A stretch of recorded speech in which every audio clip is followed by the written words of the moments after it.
మీ business మా ప్రచారం. To advertise on iNews YouTube channel, contact 7842323399. బాణం ఎదురు తిరిగిందా? తెలంగాణలో తడబడిన అస్త్రం ఆంధ్రాలో అలజడి రేపుతోందా? కాకలు తిరిగిన నేతలు మళ్ళీ యాక్టివ్ అవుతున్నారా? ఆ బాణం లక్ష్యం ఎవరు? ఉత్తరాంధ్ర నేతల చూపు ఎటువైపు?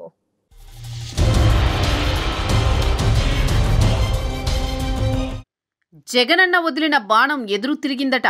కాంగ్రెస్ ఆడుతున్న చదరంగంలో షర్మిల అనుకున్న లక్ష్యానికి చేరుకుంటారో లేదో అన్న అనుమానాలు అప్పుడే మొదలయ్యాయి.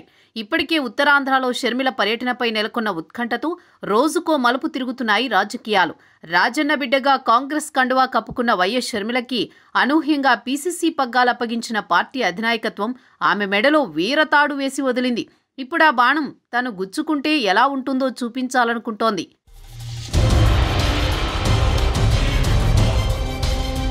2024 ఎన్నికల కోసం కాంగ్రెస్ సిద్ధమవుతున్న సమయంలో ఆంధ్రప్రదేశ్లో పార్టీకి పూర్వవైభవం వస్తుందా అని అంతా ఎదురు చూస్తుంటే, మరోపక్క షర్మిలారెడ్డి మాత్రం తన టార్గెట్ అన్న జగనే అని డైరెక్ట్గా చెబుతూ పొలిటికల్ హీట్ పుట్టిస్తున్నారు.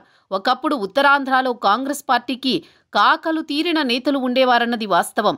వారంతా రాష్ట్రంలోనే కాదు జాతీయ స్థాయిలో కూడా కీలక పదవులు చేపట్టిన వారే.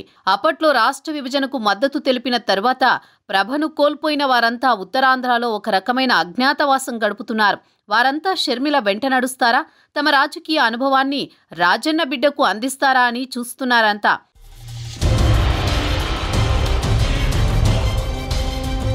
కొందరు అప్పుడప్పుడు ఎక్కడన్నా అలా కనిపిస్తున్నారు. కొందరైతే రాష్ట్ర విభజన తర్వాత ఏమైపోయారో ఏం చేస్తున్నారో కూడా తెలియదు.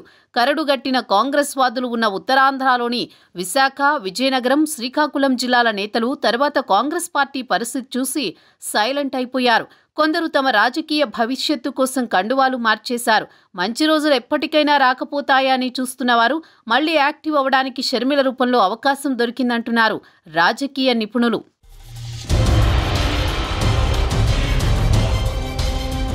ఉత్తరాంధ్రలో రాజకీయం ఉనికి కోసం కొందరు పార్టీలు మారారు. తప్పని పరిస్థితుల్లో సీనియర్ కాంగ్రెస్ వాదులు కాంగ్రెస్ గూటిని వీడారు. బొత్స సత్యనారాయణ కుటుంబం, శ్రీకాకుళంలోని ధర్మాన ప్రసాదరావు, కేంద్ర మాజీ మంత్రి కిల్లి కృపారాణి, అనకాపల్లికి చెందిన కొణతాల, విశాఖ సిటీకి చెందిన మరికొందరు ముఖ్య నేతలు అంతా ఇప్పుడు వేర్వేరు పార్టీల్లో చేరి రాజకీయాలు చేస్తున్నారు. వీరే కాదు ఇంకా చాలా మంది కాంగ్రెస్ వాదులు కాంగ్రెస్ పార్టీ నుంచి అన్ని రకాలుగా లాభపడిన వారు ఉత్తరాంధ్రలో ఉన్నారు. అందుకే షర్మిల ఎంట్రీతో సీనియర్లలో కదలిక మొదలైందంటున్నారు.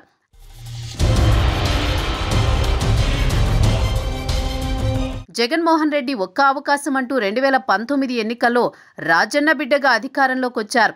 ఇప్పుడు ఇదే రాజన్నకి మరో బిడ్డైన షర్మిలారెడ్డి 2024 ఎన్నికల్లో తండ్రికి అత్యంత ప్రాధాన్యమిచ్చిన కాంగ్రెస్ పార్టీ నుంచి తన యాత్ర మొదలు పెట్టడంతో రాజకీయ ప్రకంపనలు మొదలయ్యాయి.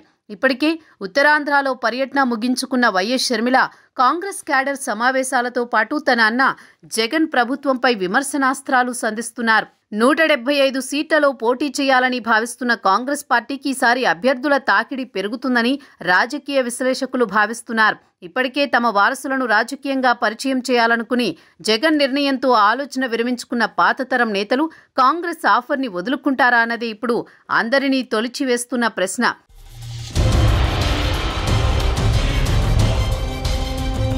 ఏదేమైనా షర్మిలారెడ్డి తన పర్యటనలో కాంగ్రెస్ వాదులను ఏకతాటిపైకి తేగలరా? రాబోయే రోజుల్లో రాజన్న బిడ్డ మంతనాలు ఫలిస్తాయా? బాణం ఎదురు తిరిగి నిలుస్తుందా లేక చతికిలబడుతుందా అన్నది ఉత్తరాంధ్ర వాసుల మదిలో బేతాళ ప్రశ్నగా మారిందట. అధికారం సంగతి ఎలా ఉన్నా కనీసం 2024 ఎన్నికల్లో కాంగ్రెస్ పార్టీ తన ఉనికి చాటుకునేందుకైనా షర్మిల చరిష్మా ఉపయోగపడుతుందో లేదో వేచి చూడాల్సిందే.